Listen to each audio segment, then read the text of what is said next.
Assalamualaikum warahmatullahi wabarakatuh. Perkenalkan, nama saya Muhammad Fasul Adin, NIM 2211198. Kali ini saya akan menjelaskan mengenai tugas praktikum 4.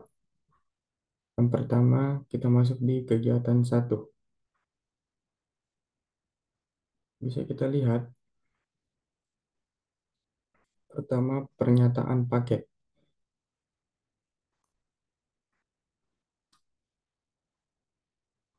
Dimaksudkan sebagai pertanyaan paket, bisa kita lihat kursor saya, page cake praktikum 2211198 Muhammad Fasul Adin. Ditulis PCK 21198. Namun jika tidak penting, kita juga bisa tidak menulisnya. Kemudian definisi kelas, publik kelas kegiatan 1.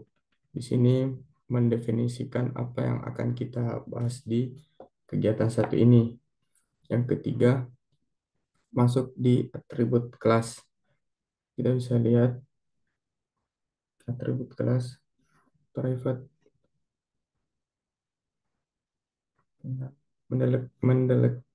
mendeklarasikan 4 atribut privat yang bersifat final, konstanta setelah diinisialisasikan. Yang pertama itu nama, NIM, tempat tanggal lahir, dan agama. Konstruktor kelas. Konstruktor ini digunakan untuk menganalisasi objek kegiatan 1 dengan nilai-nilai untuk nama, NIM, serta tempat tanggal lahir. Yang kelima ialah metode getter.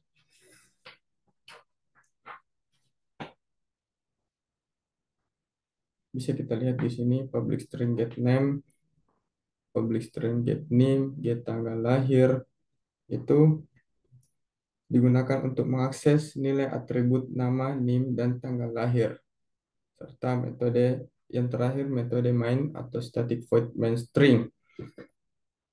Metode main adalah titik awal eksekusi program. Jadi di sini program kita akan dieksekusi. Di dalam metode main, sebuah objek kegiatan 1 dibuat dengan nama, bisa kita lihat di sini, Naura, tempat tanggal lahir 251198,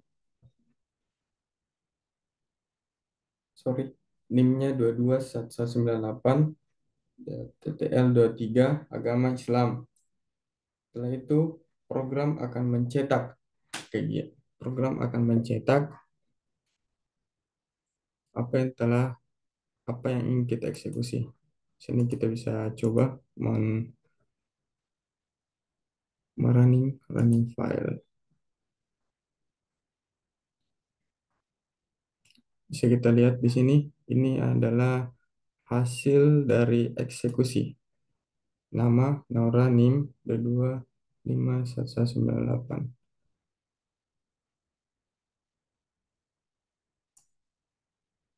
Islam. Oh, sorry.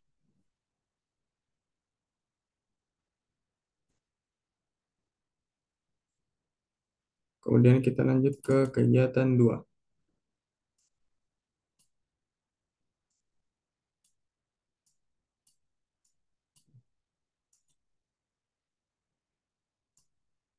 Lanjut ke kegiatan 2.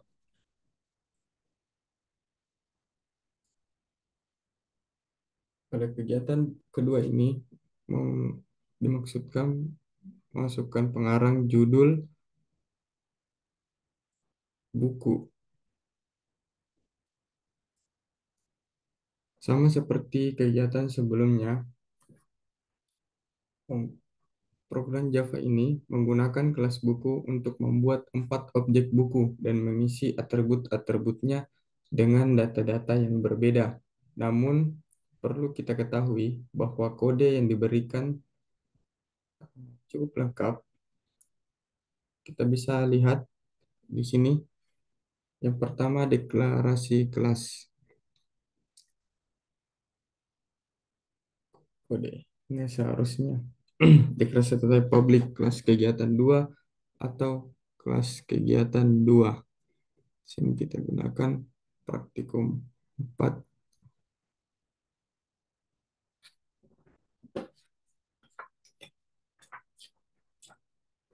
metode atau main.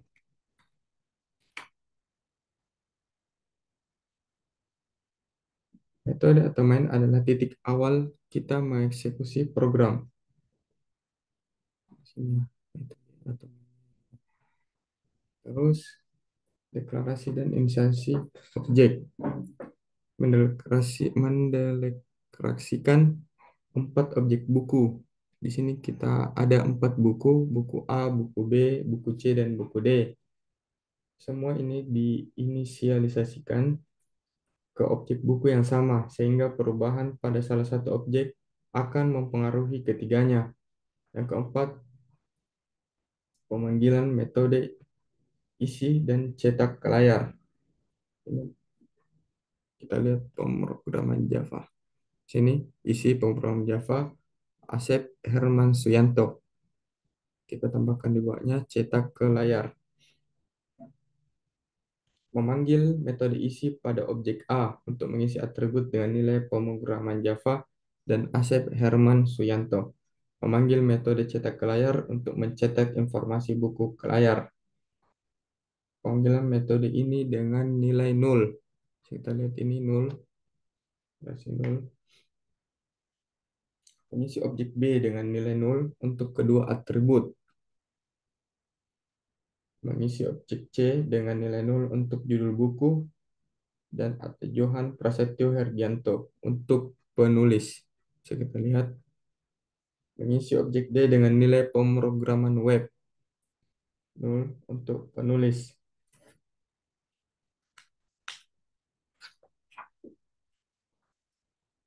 Kita coba saja langsung running programnya. On file.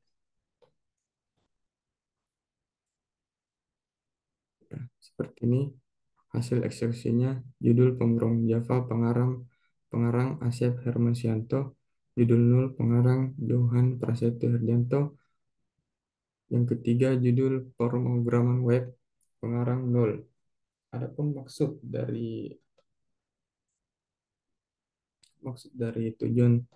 dan tujuan dari pembuatan ini menunjukkan bagaimana cara menginisiasi objek dan memanggil metode dalam Java.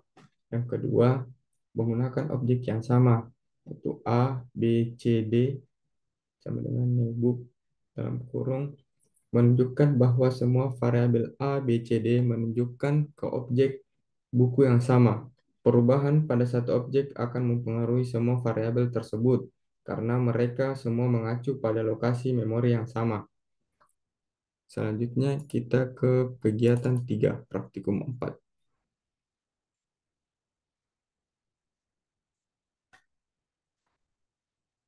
Pada kegiatan 3, praktikum 4, sama seperti kegiatan 1 dan 2, deklarasi paket, Java copy code, patchget ini, praktikum 4, 221198.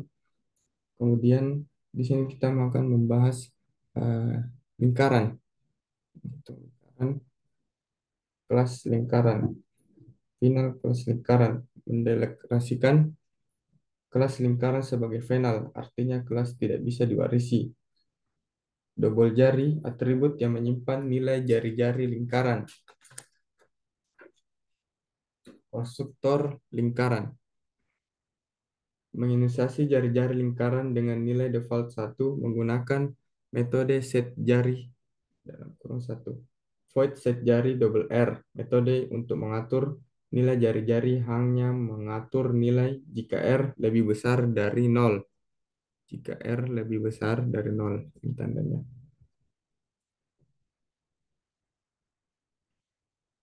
Vertical public double get jari. Metode untuk mendapatkan nilai jari-jari. Public double hitung luas. Metode untuk menghitung luas lingkaran, namun perhitungannya salah karena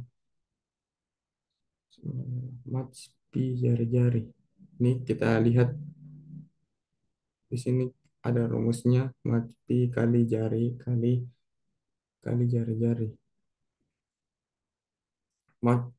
Selanjutnya, public class kegiatan 3. Public static void. Public class kegiatan 3 mendeklarasikan ke kelas kegiatan 3 berisi metode main. Public static void string. Metode main merupakan titik awal eksekusi program. Jadi di sini titik awal kita mengeksekusi program. Lingkaran ABC,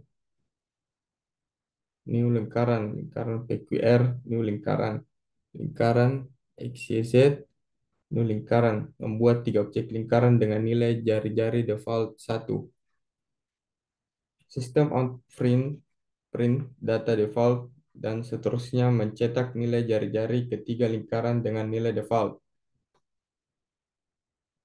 ABC set jari 5, PQR set jari 3, 3 XZ set jari-jari 1/8, 8 mengatur nilai jari-jari untuk ketiga objek lingkaran dengan nilai yang berbeda. Sistem outprint data saat ini dan seterusnya mencetak nilai jari-jari ketiga lingkaran setelah nilai jari-jari diubah. Jadi kita mencoba untuk proses run file. Yang bisa kita lihat data default 1:0, 1.0, jari-jari ABC 1.0, jari-jari PQR 1.0, XYZ 1.0. Data saat ini kita lihat di sini 5.0, PQR 3.3, XYZ 1.8. Maksud dan tujuan dari kode tersebut untuk mendemonstrasikan penggunaan konstruktor dan metode setter. Kode ini menunjukkan bagaimana cara menggunakan konstruktor untuk menginisiasi objek dengan nilai default dan bagaimana metode setter digunakan untuk mengubah nilai atribut dari objek. Kode ini juga menunjukkan bagaimana metode getter digunakan untuk mengakses nilai atribut dari objek, serta kode ini mencetak nilai jari-jari sebelum dan sesudah diubah menunjukkan perbedaan antara nilai default yang diinisiasi dan konstruktor dan nilai yang diatur melalui metode setter.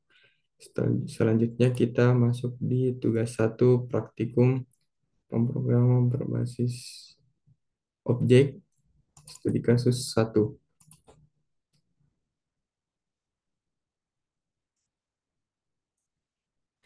Di sini adalah program sederhana yang mengonversi jumlah butir telur yang dimasukkan oleh pengguna menjadi satuan grosir, lusin, dan butir. Berikut adalah penjelasan dari setiap kodenya. Yang pertama, deklarasi paket. Kita bisa lihat di sini studi kasus. Ini adalah deklarasi paketnya. Namun jika tidak ada kebutuhan spesifik, kita juga bisa menghapus baris ini. Kemudian import scanner. Mengimpor kelas scanner dari pustaka Java untuk membaca input dari pengguna. Yang ketiga, deklarasi kelas.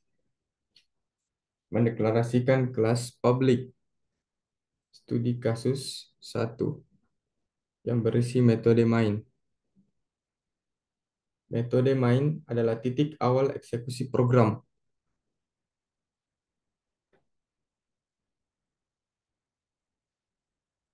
Yang kedua, membuat objek scanner untuk membaca input dari pengguna. Bisa lihat ya, kita bisa geser ke sini. Scanner menampilkan pesan ke pengguna untuk memasukkan jumlah butir telur, membaca input pengguna, dan menyimpan ke variabel jumlah telur. Kita bisa lihat di sini. Menghitung grosir, lusin, dan sisa. Untuk kita bisa lihat di sini sistem penghitungannya. Untuk grosir, masukkan jumlah grosir, jumlah telur, jumlah lusin, jumlah sisa. Langsung saja untuk merun menjalankan.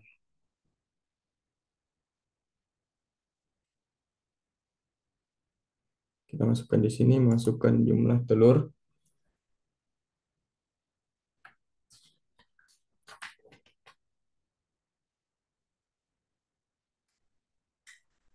Pertama kita masukkan jumlah telur 178 butir. Enter. Jumlah telur Anda ada satu grosir, dua lusin, dan 10 butir. Jadi begitu proses menjalankannya.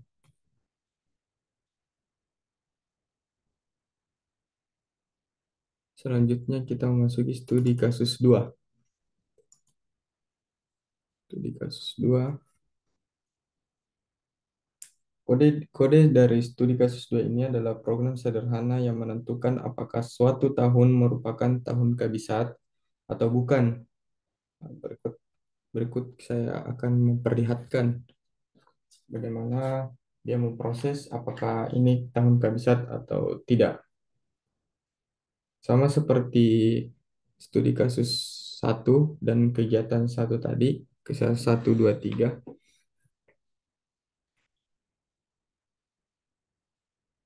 Untuk codingnya di sini kita bisa lihat deklarasi package studi kasus 2, mengimpor scanner Java, ini import Java untuk scanner, publish gate. Ketiga, deklarasi kelas, mendeklarasikan kelas public yang berisi metode main. Ini bisa kita lihat di sini, metode main. Metode main adalah titik awal eksekusi program, membuat objek scanner untuk membaca input dari pengguna. Ini adalah titik awal dari eksekusi. Ini kursor saya untuk membaca input dari pengguna. Kemudian membaca input pengguna, masukkan tahun. Sistem out print di sini menampilkan pesan kepada pengguna untuk memasukkan tahun, membaca input pengguna, dan menyimpan ke dalam variabel tahun. Menentukan tahun kabisat. Kita bisa lihat di sini untuk menjalankan prosesnya. Perlu kita ketahui, tahun kabisat adalah tahun yang habis dibagi 4.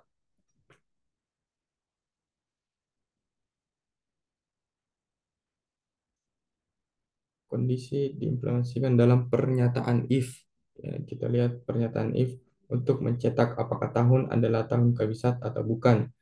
Jika kondisi di dalam if terpenuhi, program akan mencetak bahwa tahun adalah tahun kabisat.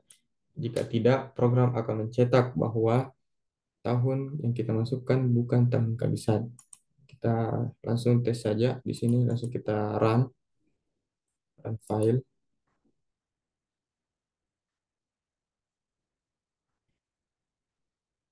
Kita coba memasukkan tahun 2024, tahun sekarang ya. Masukkan tahun 2024 adalah tahun kabisa. Nah, begitu prosesnya.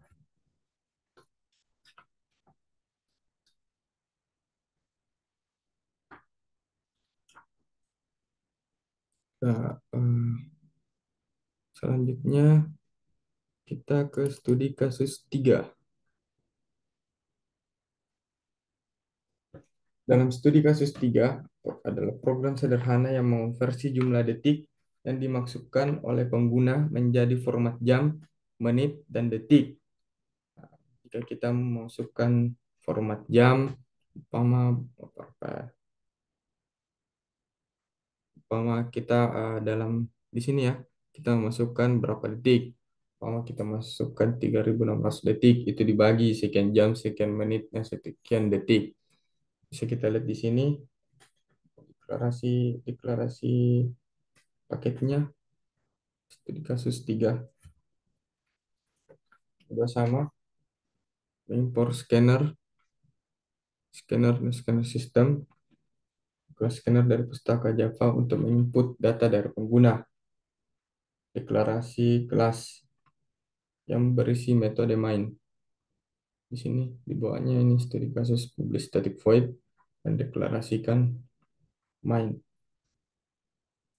Metode main adalah titik awal eksekusi program serta membuat objek scanner untuk membaca input dari pengguna. Membaca input pengguna atau in, kita bisa lihat di sini in total detik, in jam, in sisa detik, in menit, in detik. Menampilkan pesan kepada pengguna untuk masukkan jumlah detik, membaca input pengguna dan menyimpannya ke dalam variabel total detik, serta mengonversi di sini mengonversi jumlah detik ke dalam format jam, menit, dan detik. Kita bisa langsung saja coba programnya, run file di sini, masukkan berapa detik. 3.600 detik, kita coba enter. 1 jam 0 menit 0 detik. Nah, begitu prosesnya program ini berjalan. Tujuan utama dari program ini adalah mengonversi jumlah detik yang dimasukkan oleh pengguna menjadi format jam, menit, atau detik. Selain itu, program ini juga mempraktikkan penggunaan operasi aritmatika dasar seperti pembagian dan modulus untuk menghitung waktu dalam format yang diinginkan.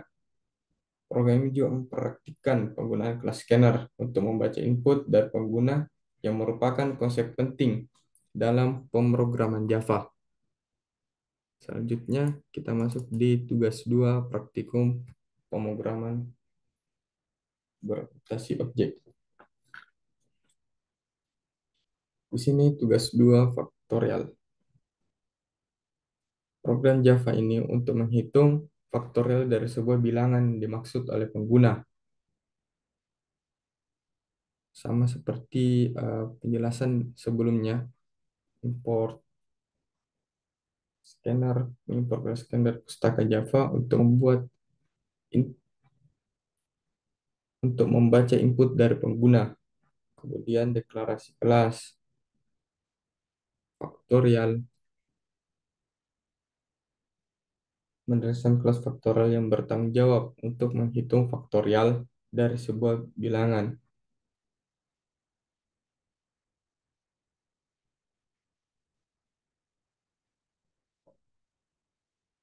Bilangan privat final in. Kita lihat di sini ada variabel intents. Mendeteksikan variabel intents n yang akan menyimpan bilangan yang akan dihitung faktorialnya. Ini.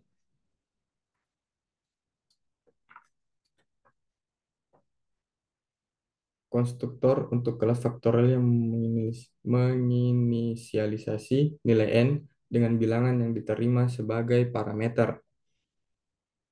Metode hitung faktorial.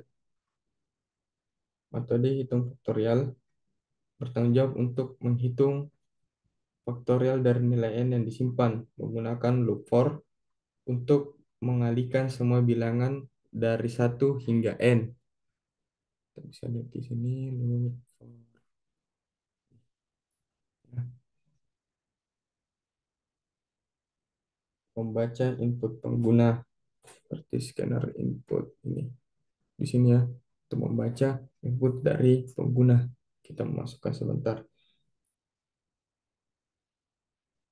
Membuat objek scanner untuk membaca input dari pengguna, menampilkan pesan kepada pengguna untuk masukkan bilangan, membaca input pengguna, dan menyimpannya ke dalam variabel bilangan.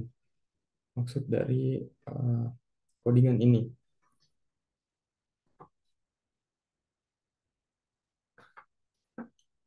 Selanjutnya, mari kita coba merun program ini. Run file.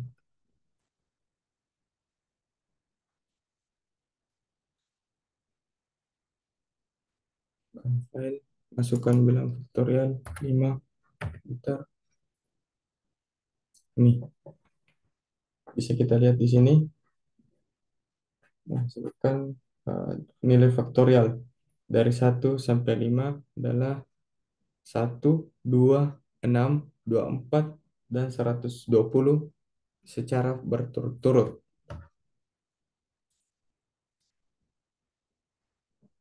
Nah, tujuan utama dari program ini adalah menghitung faktorial dari sebuah bilangan yang dimasukkan oleh pengguna.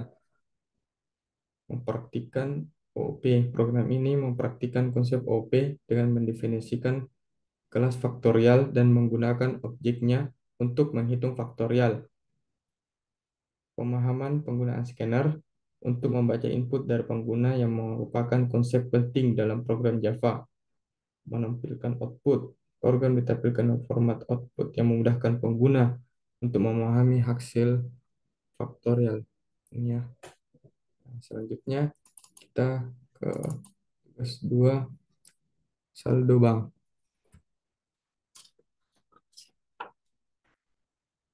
Program sederhana ini untuk mengelola saldo bank untuk kita mengetahui saldo bank kita. Di sini kita lihat ya codingannya. Ya. Sama seperti eh, codingan-codingan sebelumnya penjelasannya. Di sini juga mengimpor scanner. Nah, Java Ulti Scanner, deklarasi kelas, public saldo bank, deklarasi kelasnya, variabel instance, saldo awal, di saldo awalnya, mendeklarasikan variabel instance saldo awal yang akan menyimpan saldo awal dalam objek saldo bank. Sini.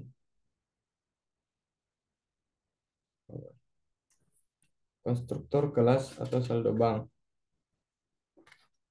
Konstruktor untuk kelas saldo bank yang menginisiasikan nilai saldo awal dengan saldo awal yang diterima sebagai parameter dengan menggunakan di sini kita lihat metode tarik uang.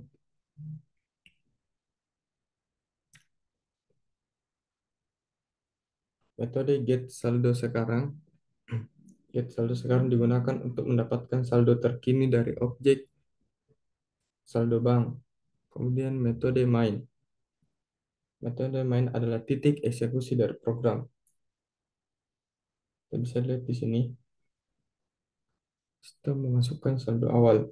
Membuat objek scanner untuk membaca input dari pengguna, menampilkan pesan kepada pengguna untuk memasukkan saldo bank. Di sini dimaksudkan untuk kepada pengguna untuk memasukkan saldo awalnya, kemudian membaca input pengguna dan menyimpannya ke dalam variabel saldo awal.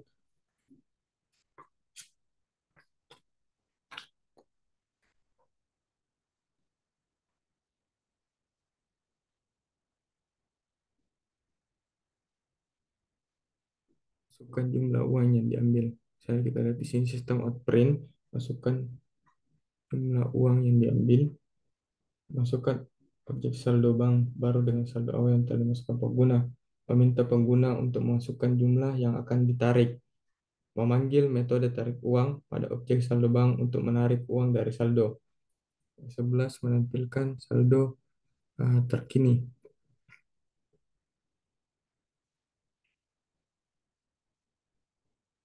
Saldo Anda sekarang. Ini untuk menampilkan saldo terkini kita. Kita lihat run file. Kita coba ya. Kita masukkan berapa ya?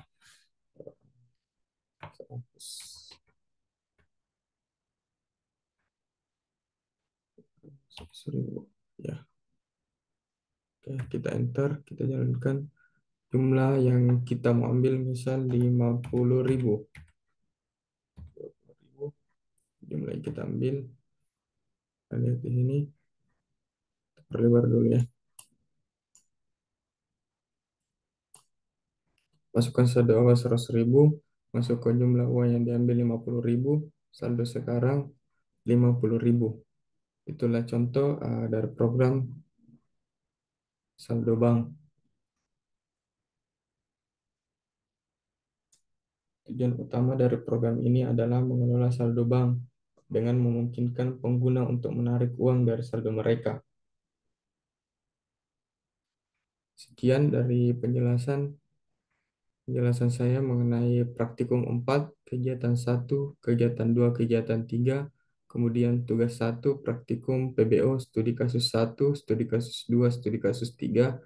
Selanjutnya tugas 2, praktikum PBO. Yang pertama faktorial dan yang kedua saldo bank ini. Mohon maaf bila ada kesalahan. Billahi taufik wal hidayah. Wassalamualaikum warahmatullahi wabarakatuh.